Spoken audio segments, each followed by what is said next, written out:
Hello, today I'd like to talk about trial suspension front and rear.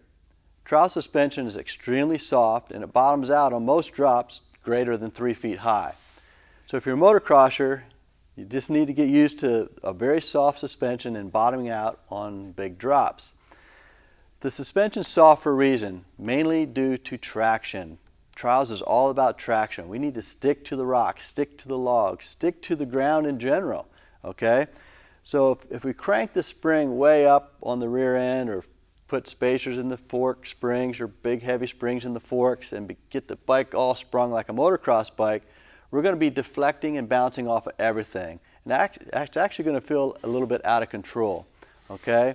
So we need to keep the suspension soft.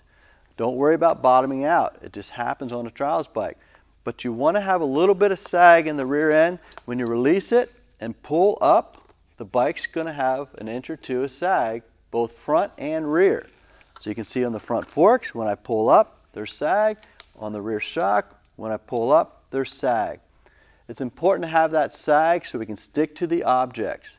If there's no sag at all, that's sprung too heavy. Okay? You have to have sag for traction, especially if you want to hold a wheelie over a rock or a log. Okay? Of course, if you're lighter weight, you can even crank off the spring a little bit more. If you're a little bit heavier, you can have a little bit less sag, but you don't want it topped out front or rear because you're just going to be out of control and lose tons of control and lose tons of traction.